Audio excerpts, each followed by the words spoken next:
Hey everybody, welcome back. Brand new Take Aim podcast, and excited to get a new show out as always. And I'm with my good buddy Scotti Campbell from TAO Texas Outfitters this week. Just literally talk about everything from turkeys to hogs to aoudad to white-tailed deer, and just had a good conversation with my buddy. So hope you guys enjoy. It's a great show, and there's always something to take away when Scotti Campbell talks. So enjoy.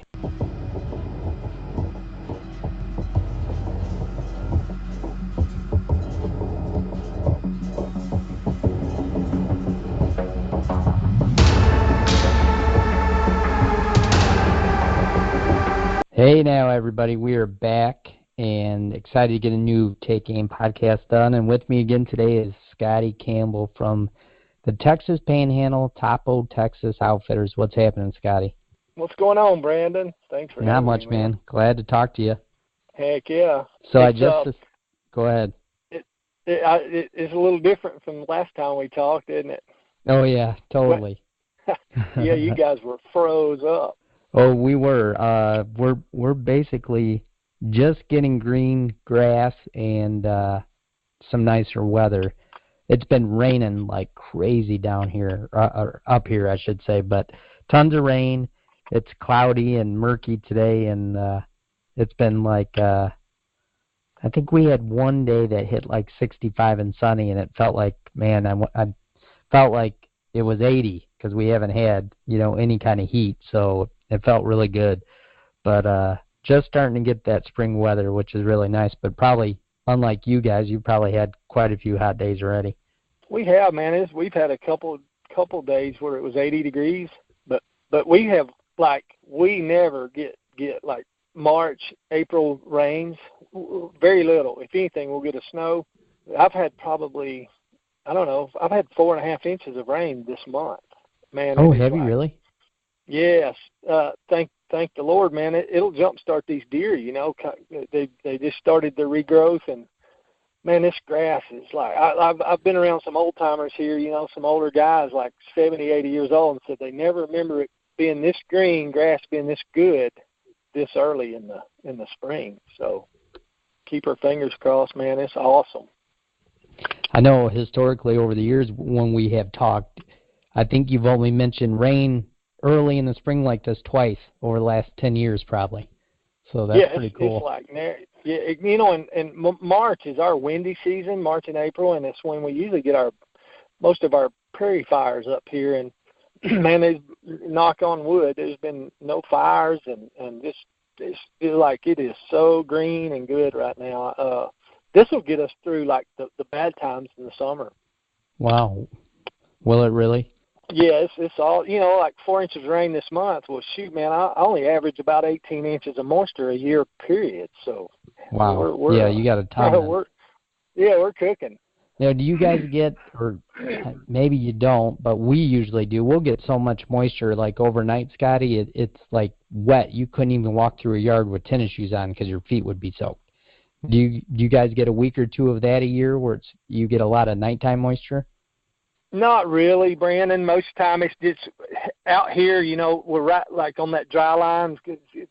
Oklahoma has more moisture, and then, we're in the between Oklahoma and New Mexico up here, and ours are usually afternoon thunder showers. That dry line will start moving from east to west right in there, and so we get our little thunder showers in the afternoons for the most part, man. It's not a lot of nighttime stuff.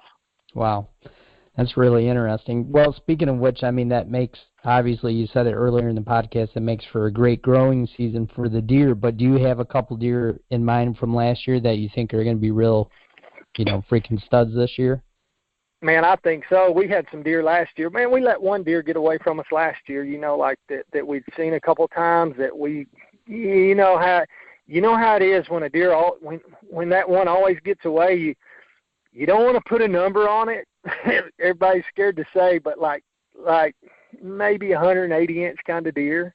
So that'll be awesome to see what that deer does. And then I had some more deer that like the 160th kind of deer last year, and that super excited to see what they do. And then we had a lot of like 3 and 4 year old deer that we just refuse to shoot that should really blow this year, man. I think. Wow. That 180 type deer, Scotty, is it, what kind of frames on it? Typical, or like a 5x5, or what is he? Yeah, just a big 5, maybe with a little trash, just a big 5x5 with a little trash, but just super heavy, just giant frame deer, just one of them that, like, when you see it, you just, oh my God, you just fall apart. Yeah, that's cool. Those are the kind of deer I love. I love big 5x5s with junk. Yeah. If you could add a lot of mass to that, that'd be my most favorite type of rack if you could draw it up. And that's typically what we get. Like our deer, we don't get just crazy, non-typical stuff. Our deer, when they start getting that big, that they start getting flowers and just start getting trashy. At 5, 6, 7 years old, big typical frame deer that start getting trash in that later years like that. And cool as heck, man. Tons of mass and just little kickers and flyers all over them, man. Yeah, I love it. Yeah, I love it too. And you know what sounds so crazy? Speaking of age, Scotty, I gotta shout this out to all the Michigan guys, but a lot of Michigan guys, they don't believe that can even be true. The deer's 5, 6, 7. You get deer sometimes that's really common for you, and you even get occasionally older deer than that. Oh yeah, we get deer, man. We'll kill 2 or 3 deer a year that I'll have to send the teeth off. Which that teeth is just, man, it's just a guesstimate anyway, looking at the teeth and aging the deer. But normally we get stuff that's pretty dang worn down. I'll send them off to like the university and get them checked. And we'll kill one deer a year that's 9 to 12 years old. That's yeah, 9 like to 12. 0 teeth. Yeah, I like and be a healthy, good looking, stout deer. Just, I don't know, just great genetics, I guess. But yeah, we get quite a few deer that'll get at least 9, 10 years old, and 11. That's about probably 11 is the oldest I've seen here. But we'll do one of those a year, man. And it was like, holy moly, that's crazy that deer gets that old. That is crazy. I would love to know, the history of that deer, and just when the teeth go or decay or however they grind them down, if that really changes their eating habits. Do they strictly go to some sort of vegetation that's just super easy that they can basically pull and chomp till they can swallow it? Or it blows my mind. But yeah, it's got to change the way they eat a little bit. Oh, it would have to. But, we're so blessed here, Brandon, because you've been here, man. Like, we have, not corn, not Midwest agriculture, but we have tons of wheat pasture, and it's mostly, like we talked about on last podcast, mostly our country is all ranch country, and our wheat is primarily for cattle, but wheat is so tender and good, for the deer that it's easy to chew, it's easy to digest, and our wheat's, pretty dang high in protein. So it's kind of a win-win deal all the way around. The deer do awesome on it. And then I just think it's just so easy for them, so palatable. It is. It is really cool that you said that about the ag, because it's so different down there. Obviously, as you know, Scotty, coming from the Midwest, you go down there and you have anywhere where it's what would you call it, a top or a bottom flat, Scotty, there's winter wheat in it, correct? I mean, almost anywhere where it's flat, you guys have winter wheat. Correct. Yes. All the canyons are all native country, native grasses, and then when you level out on top or have a creek bottom, there's a rancher putting wheat in it for sure.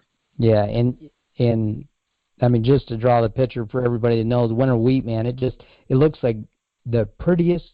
If you could draw what you wanted your front yard and backyard to look like, that's what winter wheat looks like. It's just the prettiest, almost grass-looking stuff on earth. And you guys will sometimes, Scotty, have huge fields. From 10 to, I've seen them 50 acres full of winter wheat. And it will literally draw deer in from, and I'm not exaggerating, from miles at nighttime to these fields. And when it like I'm sitting here right now. I was over here checking this stuff. I was telling you, but I'm sitting right on the edge of a 640 acre wheat field. 640 acres. That's almost a mile square for people. Yeah, it's a section of wheat. But and like right now, the deer are pretty scattered, man, with this green grass everywhere. But this particular field that I'm at right now, November, when we've had some frost and it's kind of knocking all of our native country back, this field right here, man, it will not be uncommon to see 300 deer in it. And those, it's not 300 deer that live here year round or all the time, but we just start pulling deer from 2 or 3 miles away, 4 miles away or whatever it is that are kind of coming to this easy buffet, I guess you would say. Yeah, they just love it. It is crazy. I mean, I remember seeing some fields with you that was so loaded with deer, you don't even think it's real, when you see it. I know. We'll come over here a lot of times just glassing with guys, and like, man, it's pretty unbelievable. Yeah, it's such a sight to see, and what's crazy about that is you'll see the same thing with your guys' turkeys as well, Scotty. I mean, me and you have seen a field with 100+ turkeys in it. Yes, there. In the wintertime, man, it's the same way. Those birds are all flocked together. I've drove up on a field and it's hard to count, but like you can try. But you may see 400 turkeys in one pile. It's just crazy. Yeah, and these crazy. wheat fields, I'll tell you something else that's cool. This wheat field right here I'm at right now, I come over here, Johnny, me, John, and my wife, we came over here back probably, I'd say the end of March, 1st of April. We just kind of gridded this section field, and I think on John hit the OnX tracker, and like we'd done 5.4 miles, just kind of gridding that field. We picked up 67 sheds and 2 deadheads between the 3 of us, in probably 2 hours. Did you really? Yeah, it's kind of makes shed hunting pretty easy. That does. Now, did you end up finding anything, Scotty, that you knew of or deer you'd been watching? Found a lot of deer we knew of, some younger deer, and some deer with super potential. Didn't find anything just like blew us away big, but some deer that we knew like, yep, he's gonna be good next year. Or I remember seeing this deer, or we go back and look at the trail camera pictures from last year, and like, oh yeah, there's this one. It's that's cool. That's fun to do. Yeah, it is fun to do. When you're out there doing it, you never know what you're gonna find, and even if you don't find something just big and nasty and magical, you end up finding those deer that, like you said, you're excited about to see, or one that is going to be the next great up and comer, which is always exciting. Yeah, very exciting, man. It's pretty dang fun. Now, typically, Scotty, do you guys shed hunt like that a certain time of year? Do you know historically, right when they're about to drop within a 2-week period? You do, because like yourself, it's so easy. Like I can glass my deer from a mile away. You know how it is here. It's just such open country. We can kind of cruise around and kind of glass these deer, and as long as they're still packing antler, man, we don't bug them. Just let them be, let them stay in the fields where it's easier to find. And then when we start seeing the majority of the deer that has, lost their antlers, then boom, then we'll go in and start looking for them. And it's usually, our deer, it's usually kind of the end of March before we even start looking. Yeah, that's really cool and very beneficial for the deer herd. If they're carrying antlers that long, that overall means they're super healthy. That's right. Yep. Yeah, and it's and then I got some places, man, I just hadn't had time to go look too right now. Like I've got a bunch of my mule deer stuff that I just hadn't had time to go in there and look for those guys. But and we don't have the rodent problem like you guys maybe in the woods and stuff have. Yeah, I was just going to ask you about that. Yeah, so an antler, we don't have any rodents here, squirrels or anything. Maybe a rat or something may chew on them, but for the most part, you can go pick them up at whatever times and not have to worry about something had chewed them all to pieces. Yeah, do you have luck, Scotty, finding a lot of match sets?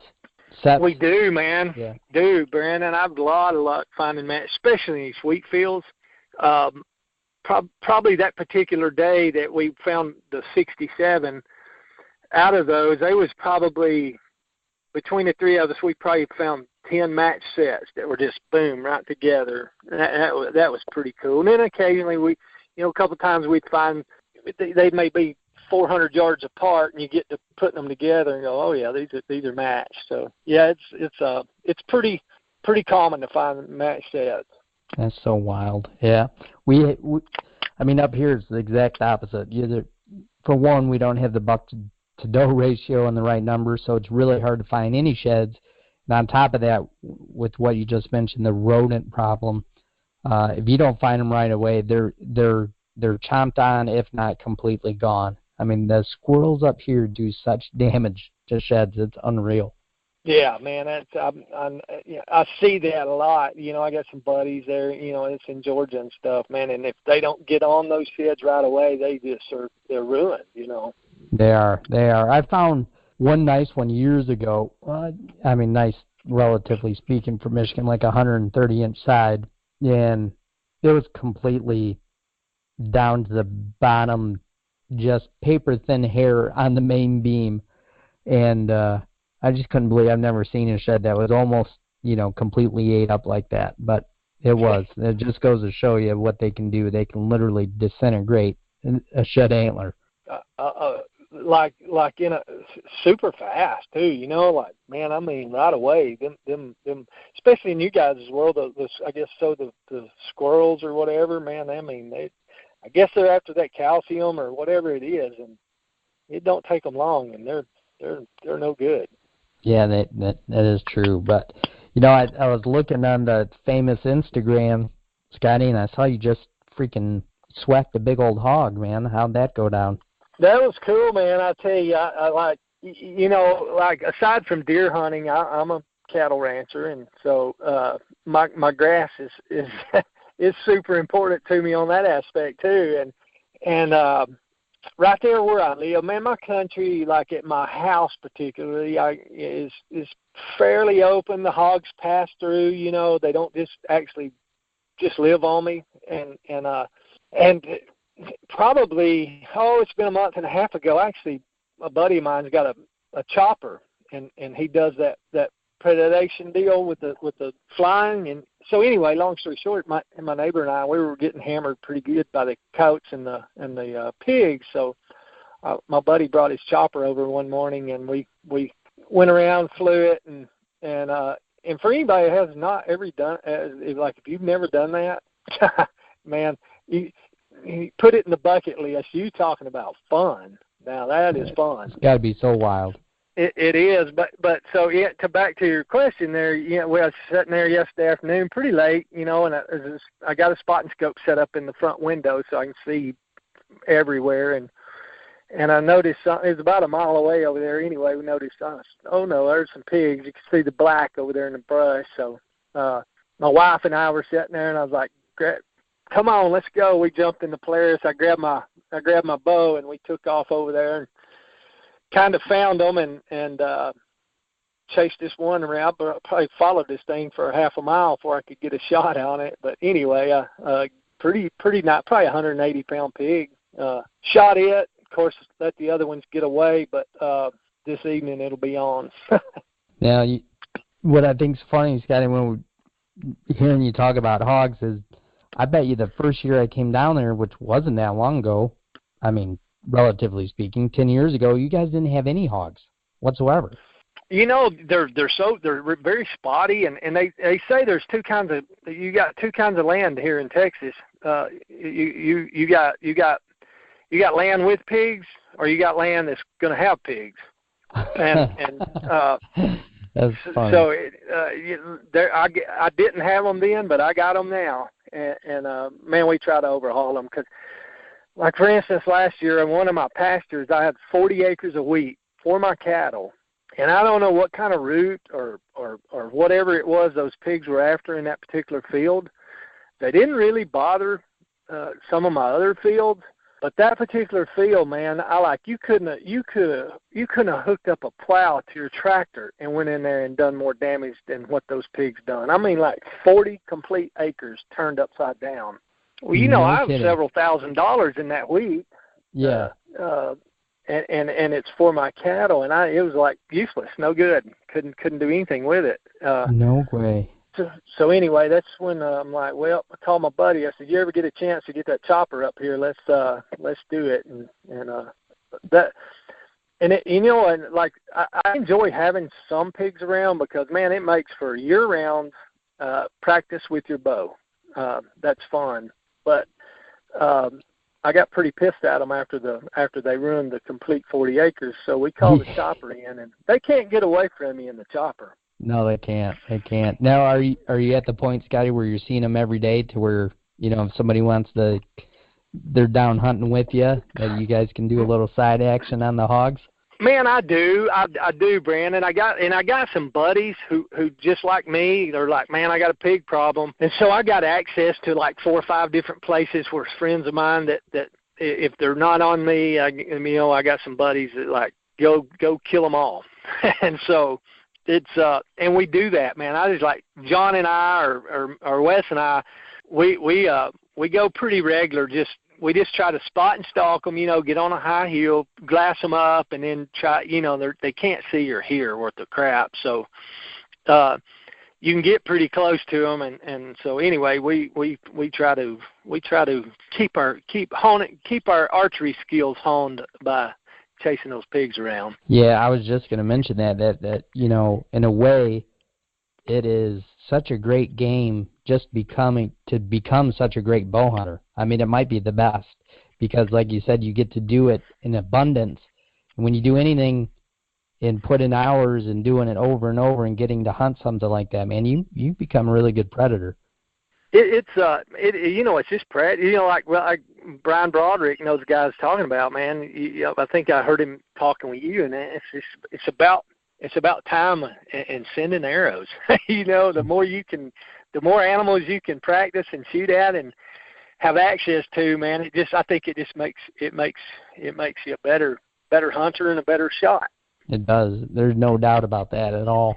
Speaking of which, was it Snyder and his wife were just down and hunting with you, weren't they? And they shot a couple turkeys as well. Yeah, man. Aaron and Amy came down, I guess last weekend. Got here I think they came in on Saturday and stayed through Wednesday, and we had a ball, man. Which I'd set some blinds up for those guys. They were of course archery hunting, and Aaron was with that stick bow, and so anyway, we had some blinds set up in some really good places, and man, that was a lot of fun getting to hang out with those guys and watching old Snyder do his work with that stick bow is pretty dang impressive.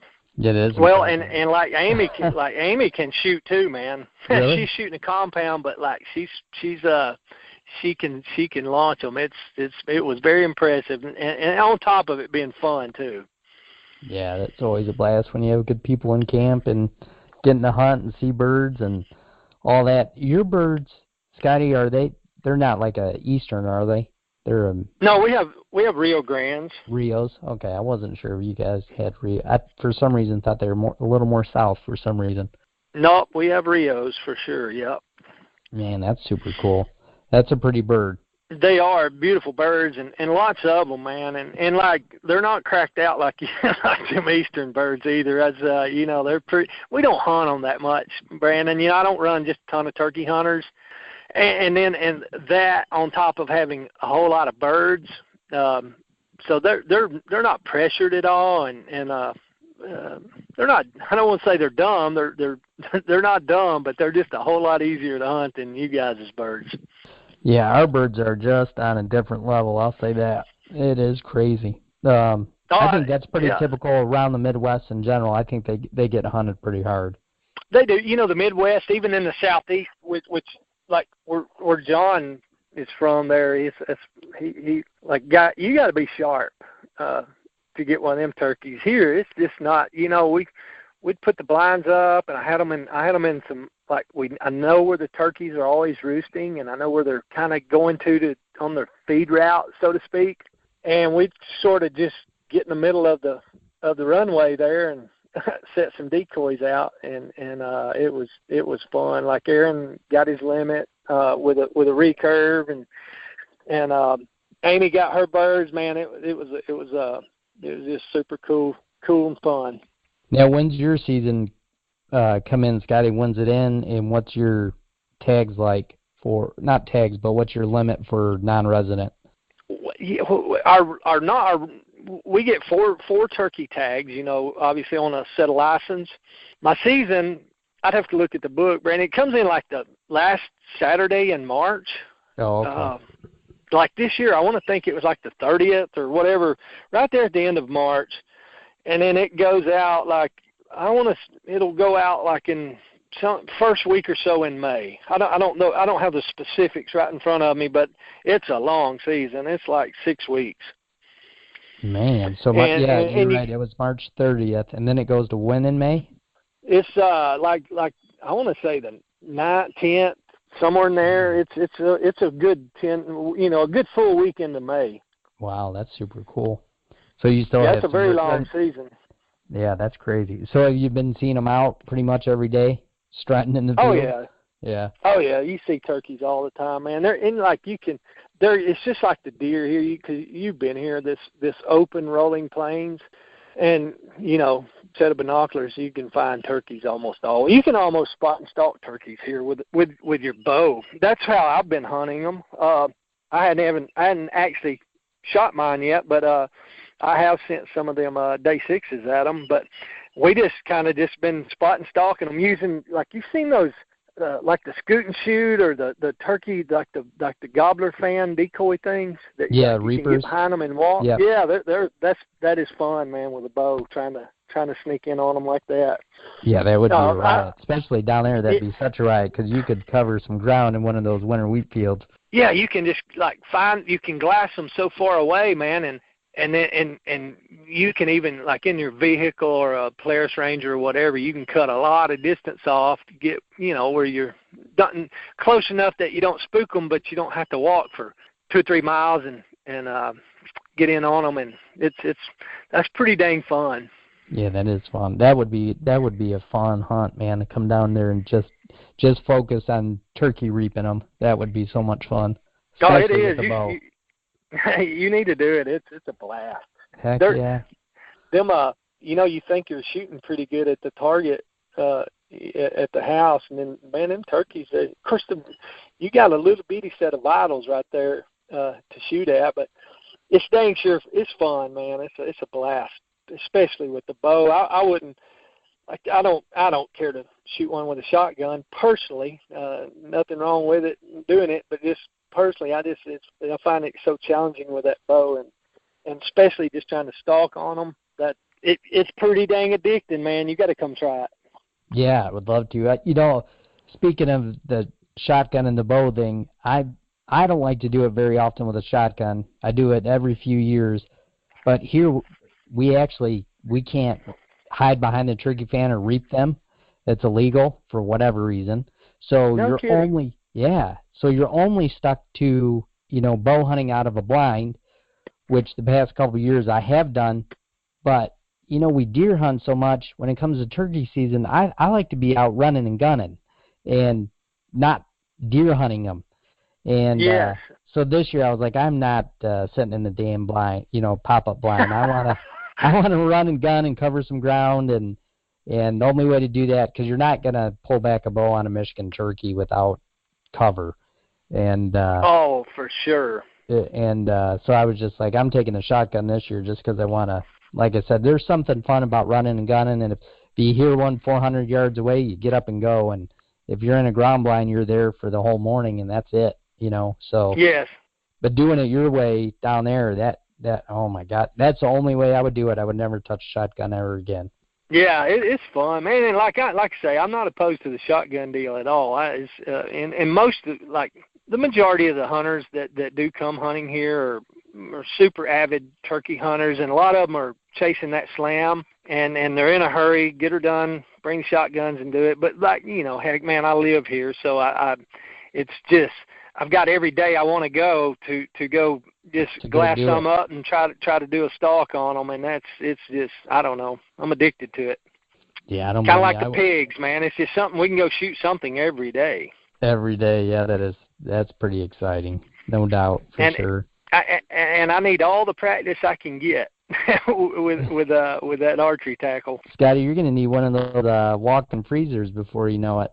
It's crazy, man. I've had to buy several extra freezers this year. Just different things, man. It's funny. You've interviewed Broderick, and when they were out here before, they flew in, and so they were in a hurry when we was sheep hunting, and of course we got those sheep. Those guys had to fly out on the Aoudad and get out of here, so I carried them to my processor, and Brian was like, "Get them processed. Here's how we want them done. Here you go. Go buy a freezer and put them in there till we can get back out here, and you can just have the freezer." All right, man. That's cool. So yeah, we don't have to buy any meat anywhere. No, that's amazing. That's so nice. I mean, just super nice not to have to go purchase meat, and obviously, I would love to live like that all year. Couple deer I usually do, which is really nice. I hardly, am at the point anymore where I buy a steak, but sometimes, Scotti, you just want a steak. It's good, but hey, I'm a cattle rancher, dude, on the side, so yes, I've got one of them put up too. Exactly. Nothing wrong with all of it, but I do love to eat, all the game you can get, and I've heard, I don't know, Scotti, if you've ate much of it, but I've heard the Aoudad are just absolutely amazing. Man, I ain't gonna lie to you. Here's I get to chase them and hunt them, and we try a bunch of it, and the taste, Brandon, is a great taste. I mean, it tastes really good. Like we smoked on the Traeger some backstraps when Aaron was here, Aaron and Amy, and man, it's like it's a really good taste, but you can't chew it. It's really? Like your jaw gets tired. No kidding. So it's real tougher meat. It is so dang tough, man. And so what we do is just make sausage out of it. Yeah, that's like, a good idea. Sausage sticks and stuff like that, and that works good. But man, it's like I say, maybe I don't know what I'm doing cooking it, but everything we've tried, it tastes great. But holy crap, it's like chewing bubble gum for an hour. You're like, shit, I can't. Your jaw muscles get tired. Wow, that's crazy. Now, have you tried it in burger by any means? Like just the burger's fine. Yeah, it's okay. Great. Yeah, it's good. And then of course we'll get our guy to add some beef or pork to it, to get to just to give it a little because it's so lean, to give it some fat to keep it together, so to speak. You have to. But and then the sausage, man, it does good. Like summer sausage and the sausage sticks, whatever, venison sticks. It's good that way too. Yeah, it sounds good, anyways. But man, I'm excited to come see you soon and tell everybody, Scotti, when does actually deer season start for you, and when do you start running some hunters, and do you have any spots left you want to kind of fill? Yeah, I do, man. I like, and I got, well, our archery season comes in the first Saturday in October, and my rifle season comes in the first Saturday in November, which I usually don't run any rifle hunts until like towards Thanksgiving. I try to do my archery from mid-October until, just a little before Thanksgiving there. But I do have 2 weeks of archery open, and I like to run them at that sort of that end of October, 1st of November. I want to run it when the weather's starting to cool down pretty good, and those deer are still kind of on their summer feed pattern. They're just so much easier to hunt. And try to get the archery done before that rut kicks in, because as you know, man, like that pattern, you can throw it out the window then. Don't mean you won't see them or whatever. They're around, but the pattern that they're on is no longer once that rut hits. But so I try to do my archery hunting before then, and I do have some spots available. So for the archery deal, and it's like you've been here. It's super fun. We're a little better. I'm set up a little more archer friendly too, since probably when you were here. Yeah, I think the last time I was there, you were. I mean, I think the archery bug was just starting to get you, so to speak, with the hunter. So, I think one of the places I hunted, you had quite a few tree stands up, but I know every year you were progressively getting better and better at it. So yeah, we're definitely tree stands up, for bow hunters, so to speak. I mean, exactly, yes, sir. And we're pretty set up now. And there is some ground blind hunting. Of course, I don't just put a deer stand up year after year and say, here it is, you got to hunt it, man. We do whatever it takes to get to the deer. If we need to move it 3 times a day, that's what we'll do. And then we keep the ground blinds handy and up and brushed in, and we'll brush in we'll make a makeshift ground blind out of brush too, if that's what it takes. We killed one of the a little 9-year-old girl last year. Of course, she was shooting a crossbow, but we kind of had patterned this buck that was in a certain place, and there just wasn't a tree right there. So, man, we took and went over there one day at midday, brushed in a big mesquite tree super good, and heck, she killed a 153-inch buck, 9 years old, 19 yards. Yeah, you cannot beat that. That's crazy. That is crazy. Yep. What a rush. I mean, she must have freaked out. Yeah, she was pretty stoked. I think she had an older brother that was a couple years old that really liked to hunt, and he didn't get to, I forget the reasons, he didn't get to come on the trip with her and her dad, and so I think there was some sibling rivalry fighting going on there in the house. Yeah, he was probably not happy. So yeah, he was not happy. But little sister, I think the guy was from Florida. They were from Florida, and so probably going to be pretty hard to beat that little brother from from Florida anyway. Yeah, for sure that is. But well, Scotty, let everybody know where they can find you and reach out to you, and likewise, if somebody has questions or wants to come down and potentially hunt with Scotti, you can reach out to me as well, and I'll get you hooked up. Yeah, we'll put this on the on the Instagram. It's top_O_Texas_outfitters on Instagram. Go there and follow us on there and get with me. My telephone number, of course, is on there. It's 806-203-0600, and then it's Top of Texas Outfitters on Facebook. And anybody interested, man, shoot us a message or you know me, Brandon. I'm not the greatest texter, and direct message and all that stuff's a little above my head sometimes. So I like to talk to a guy on the telephone. I can just explain a lot more as to what we're doing. But anybody interested, man, would love to have them. Yeah, absolutely, man. And I'm telling you, I mean, from firsthand experience, if you go down and hunt with Scotty once, you'll be going the rest of your life. It's highly recommended from me, and guys like Brian Broderick, Day 6, and Aaron Snyder, and all that. So I'll be down this year hunting with Scotty, and anybody wants to join me, that'd be great. And speaking of which, Scotty, I'm about to go send some of Brian's arrows downrange right now. I'm headed to the archery shop to go fling some Day 6. Man, I'm waiting on a package hopefully today. Brian was here this week, man. We were chasing those aoudads, and in those cliffs and where those sheep live, man, sometimes you'll send them off of a canyon and there's no retrieving arrows. So anyway, I'm getting pretty low, so I'm expecting a shipment right now. You need a refill. Yeah, I need a refill of Day 6s, but them are pretty awesome arrows, aren't they?